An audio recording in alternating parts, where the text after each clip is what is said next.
Shalom, selamat malam Bapak Ibu Saudara yang terkasih di dalam Kristus Tuhan.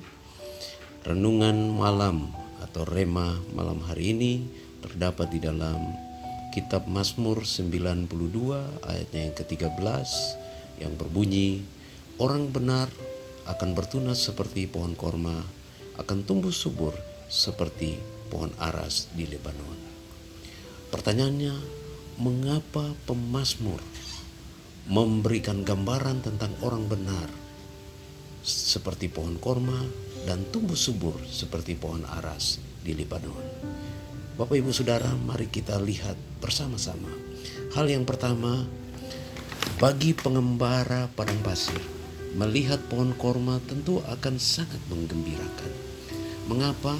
Karena apabila mereka melihat pohon korma, maka itu artinya mereka akan segera bertemu dengan mata air. Seringkali mereka menghadapi fata morgana, sebuah tipuan mata yang acap kali dialami oleh para pengembara di tengah terik gurun pasir yang menyengat. Maka mereka akan bersuka cita jika bertemu dengan pohon korma yang nyata. Korma mengandung banyak nutrisi di dalamnya, sehingga menjadi sebuah makanan yang memberikan kekuatan dan kesehatan jika dikonsumsi. Tidak akan mungkin pohon korma mampu hidup tanpa air. Maka pengembara tentu sangat senang karena pasti sebentar lagi akan menemukan mata air. Bagaimana pohon korma bisa tumbuh di gurun pasir yang tandus? Cara pohon korma hidup sesungguhnya unik. Ketika biji korma ditanam, akarnya akan terus menembus tanah untuk mencari air, bahkan hingga puluhan meter. Setelah mendapatkan air, barulah korma itu mulai tumbuh. Dan sekali lagi, biasanya di mana pohon korma berada, di sana akan terdapat mata air. Inilah yang digambarkan oleh pemazmur dengan mengatakan bahwa orang benar akan bertunas seperti pohon korma. Orang benar akan memiliki akar yang kuat.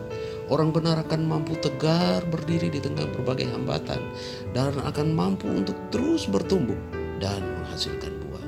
Seperti layaknya pohon korma yang menyegarkan, orang-orang benar pun seharusnya bisa menjadi penyegar bagi lingkungan yang tandus, menjadi mata air di tengah padang gurun, menjadi berkat yang mendatangkan sukacita bagi sesama. Bapak Ibu jemaat, saudara-saudari yang terkasih di dalam Tuhan. Hal yang kedua yang digambarkan oleh pemazmur adalah pohon aras yang tumbuh subur di Lebanon. Pada masa itu, pohon aras atau yang kita kenal sekarang pohon cemara memang tumbuh subur di Lebanon. Pohon aras ini dikenal sangat kuat, tidak mudah lapuk. Semakin tua kayunya semakin kuat. Pohon ini juga tahan terhadap perubahan cuaca.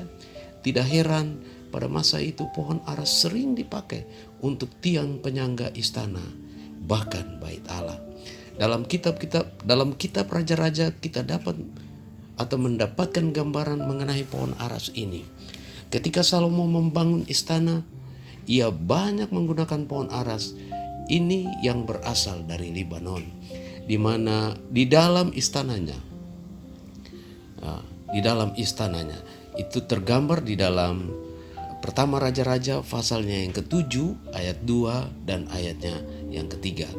Bapak Ibu dapat membacanya. Istana Salomo yang megah ternyata disanggah oleh tiang-tiang kayu aras.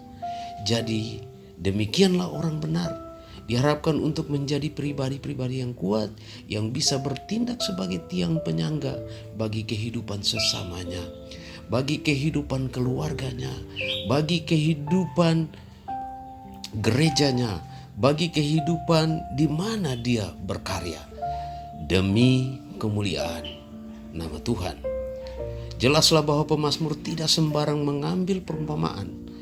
Ada maksud yang kuat dalam kedua hal ini. Korma dan pohon aras untuk menggambarkan pribadi orang benar.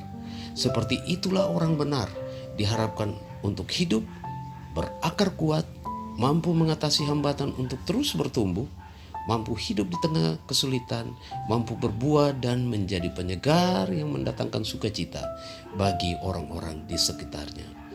Kemudian mampu pula menjadi tiang penyangga yang kuat dalam kehidupan. Inilah yang bisa dicapai dan seharusnya dilakukan oleh orang-orang benar. Bagaimana kita bisa tumbuh dan berbuah? Yesus memberikan caranya. Tinggallah di dalam aku dan aku di dalam kamu. Sama seperti ranting tidak dapat berbuah dari dirinya sendiri kalau ia tidak tinggal di dalam pokok anggur. Demikian juga kamu tidak berbuah jika kamu tidak tinggal di dalam aku. Yohanes 15 ayatnya yang keempat. Yesus kemudian melanjutkan dalam ayatnya yang kelima, dikatakan, akulah pokok anggur dan kamulah ranting-rantingnya. Barang siapa tinggal di dalam aku dan aku di dalam dia, ia berbuah banyak. Sebab di luar aku kamu tidak dapat berbuah apa-apa. Untuk bisa berbuah dan menjadi berkat bagi sesama, kita hendaklah tinggal dan berakar kuat di dalam Kristus. Tanpa itu semua hanyalah sia-sia. Hanya ketika kita berbuah banyaklah kita bisa memuliakan Tuhan. Itu yang dikatakan dalam Yohanes 15 ayatnya yang ke-8, dikatakan, dalam hal inilah Bapa-Ku dipermuliakan, yaitu jika kamu berbuah banyak, dan dengan demikian kamu adalah murid-murid-Ku. Jemaat Bapak Ibu sekalian yang terkasih di dalam Tuhan, bertunaslah dan berbuahlah menjadi berkat dan penyangga yang kuat bagi lingkungan di mana kita ada. Tuhan memberkati kita semua. Mari kita berdoa. Tuhan, terima kasih untuk firman-Mu. Tolong kami untuk hidup terus menghasilkan buah dan terus bersandar penuh di dalam janji-janji Tuhan dan mengimani janji itu di dalam kehidupan kami. Kami bersyukur untuk renungan malam ini. Dalam nama Yesus kami berdoa.